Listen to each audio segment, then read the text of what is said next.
je nyak ya kel no man gor gwasa bana nyak kel ta dan kirikten konan to kare wish ke juba ken gor mo bana nyak kel ke jen gwasa me no maka jen wode yana me de yana gor ka ta danen ci yek me je ben ke je lere me bej mu tore wiki juba no jen bo konan nyak ona ka lere dang rode ti ti bana kwentini ka jen na me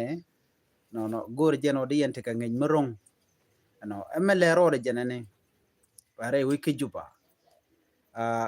murai kone tiang ka wote kreg mi chitwok re wiki juba ari ka mo chala do sha ganwara kel ganwara no mo cha jenne re wiki juba cha yide sha jabat ki cha jennek ne ti cha den realika bana kula right tin long vob dana nakaje ki ngum le rode ken yam ko gwase dan chan rajen o teke damane kon ki ne kon shanek re wiki juba ne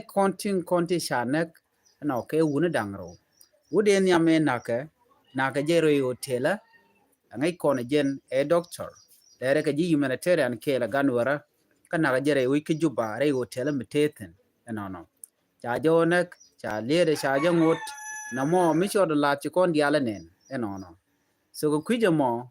chana lia nyam ci kon en go ne te kon na ga je kan ke jek no ngai kon gwan wo ngam me den wara me de jana kon no so ngai kon no jang tin ted tin to kon ji ted ngwan ke jen gwas me ne de ne kon de ken ken so chwa je gwi bang man tok ka nasir tok ka fangak tok ka panyejar ki kantini kon dial eno e bang she bang kor to kontina kor no ka kon wer kujimo en wona me eter thank you ber kamal eter manana ten wona mo kon kuj koneje no mo to ka gwase dan ramrode me shabna kanwari e wut nwara mla traffic police lan kanije re wiki juba gwada tike jam juba ko jen la jam juba rona bat ngai kona men tike nyakro ala jen ko leden wena mo ki jen gwada la ledetin ya to ko bam shaide ki men mada ba jelwen ko jen gwada la tetin mi gwad mala titini shang yitar wala kana ngajino ngaka ko la te gwas me ba je mu kre ka jen tayi dana ci to ke wun warna mo cha wun warna mo ne cha yi lwen no ka cha yi shunak gwase da ne cha je lwen jen cha je nang dolwal mi cha je nang dolwal cha je otem cha je no jen ten jen be ni loje ki hada ta jen do bran cha o je ka je ramtiri mi de chu mado ke shai ka jen be shu liu immediately dio jen mo ti ka miditin mi chalet ka je arama mo so mi nyono nakanije ka nagaje enetin kon la jiten wore ka tuoga ni re wich ka juba chire ngai kon right now kaler ko kon right na ganwara kel ganwara na mo jen ba wa businessman re wich ka juba ka joma cha kwen jen wa tere tuogde no ganwara mi cha nek ba tiang tuoga tiang by the way en wala chen jen dagro baro ka pay bakel ron kina dangra jen dangra dich no tiang ka wer je tuoga no shaw ganwara na me sha jennak na ka je ka manga 10 re wiki juba area actual ke manga 10 jen gwada dana na ka ganwara tin ganwara na mo a young businessman ke ngan matot mitake tugde mala kwagla ka gadatin no ka jo ma chalat jen te garun tot dabje keron kiskel kubang wono jen bangone bakel ka ta dana cha ler mo cha jen nun ka je ajen shal chude regjal kan galwak aramisha yede shajabat re wich ka juba tiang ka wer ka joma cha kwen gwaseme wajen wa barka nije cha barka de dangro wachi dokel je jaj dokel je duir no ka joma cha lat gwaseme kamanga tin market wa keta well la 10 pm ngoda ba ken pinken nya wadar ngot pinye tok tiang den gwada dana barjetin wajen wa jen we gak na tugde ki ngai kona ko gwanya gada tugde na mo jen we je gak an wana mo to ai shu ber ene ri chawre realika ki di sha plan mo charger ya leka shwai shu ber ka dei dangro chu do ket chu pen ka je ajen do dan na ga ka shwai chu nang ka hospital ajen gwa dan wi ye de we lutin ka 2 am bakawa jen gwa dan we lutin no en ganwara na me na ka je kodi na ka jo jen a ganwara ngai konan go re ki juba na ka kon lem ma tia ci kon ka ling ne ba ka ri to gan tamara ki juba so yene de content ka juba tela ganwara gore jen wo de yerun tit tie da rodun kodi ne de ti charger ya lakan wo biki yetuk biki yenak mo de charger ya laka adoba dien biya ko de tega jamo jin mi gwi jeno kor to re nuwar gwasmen go cheje je ngwa dan titina please nyogwe nyok naka ji ka kwi ko dana to re dwan ware mo te chiro de ya laka jin bri ga bi jagona right now chikone no ne doctor na ka lose within 1 week so within 1 week chire ga mo to so bana ka kula kapchong de ko na kapchong ke madan karodan right now deru na me chi termana ngatina mana lero but bejinang tin ko jin chwali nuar ya background nuar jin nuar anam don chiro chot gwada dan titina lo jin chi jin nuar jin jor don nyande yukule pelke je ban mu waja ngachen go jin nuar cha ju pelke ni to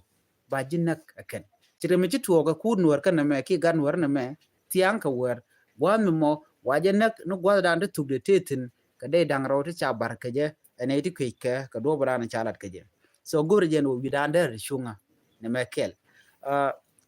lero dien dana banyo ko munyo ga yakel gwasame heller ka kwinantin konen tere wiki juba ba chala do dol nuari la dol nuari tere wiki juba wa dakake she one of the video chaje gwich video mo te ga don wara madaka dio je tie ka char wala tedi but cha doro mo cha jeddak daka je ke jen turbil didana ko nane la dorla ka deka ke je batte mi cha kullat gwada me chala do nene cha dul nuore cha ka to kedek re wich ke juba karamana deka nga a vice president volmel jen kuere ndanen pay kwany mala first deputy chairman ka kume dunkir mi yadit ka pare SPLA ka jen a vice president re wika so Sudan kelio chala do jen ajanam dan enjako ba nuari ba dulken ba kadek ajanan to kontam daka dul nuari ko do ba daka ke je ngai kona kondial kon la nuari men ya man banangach bol mel ka gwase dan jaren yale chega jak ajaram dan jagren yale kana hasir mi wananek jaram jagren yale ka fangak ko wananek jaram dan jagren yale ka panye jar raina am tuogonen tabre doran keli manakana kaje kwingane kwinen konen te kel ke bolmel ala jang man cha kulat gwas men bi angach bolmel ko gwazran ko chen wore jagobu ne kenak ko chen wore ciga tan no na nuore katal melel kana ma che bolmel jagoba ba kan nyok be nyok tuog ne ke juba jemne ni na tama ne liuna tera mekech na kon doran tera mekech kane kon te juba laken gwinye no man tok de dan to tel manangatan but a plan michari aleka wudi shalga me bolmel ko jen kueran interview ko amantama mala acting chairman re ke juba ngada jena mene kon wer gor kon listen megwa mede ko dan nyokka migi ko dan ke jen wo koni direction de no container ki do bo de no container so gor kon mat gor kon de ko dan nok kam kon ko de kon korti de kon ko lwang ni bakan shikoran mat shikon yala kontin non ko kon a jor shikon bugor banake solve together tel way bana on yam kaje so right now ngajetin ko lat ko rudin duel nuare shaka to kadek re wiki juba nuare shaka bu ke ganshimni ke helicopteri eneri tere wiki juba boken dordan nuare titin tel nuare tel mulat ken changakel so ramme me ko changaji no nuare tel mulat ken they are just keeping quiet wan mi mo chui ne ken na ka ne ken so ngu bekan ngolen bika another move bikan nyok jen ku inen tamre wiki juba na ka nore ka daka dor ken bani ki dul ken so jen plan da lat ke jorno mo so mu kiji jira mo bi ngachen wo jen dan en togon tamem right corner gor jen obne dial bugro de alika no so gorje bidan bet shunga kon e kola nuare ka ta dan en lat kene kon e je ka je liu kon ka juba liu kon doran so ngume chidot kari this gor kon dial kon e kola nuare gor kon bana chon kel bu korik dial kon tilat ko rin bana solve kel jome janana gode nyaka ye kel ene bana nyo jek kala rodien ene biate kamal bye bye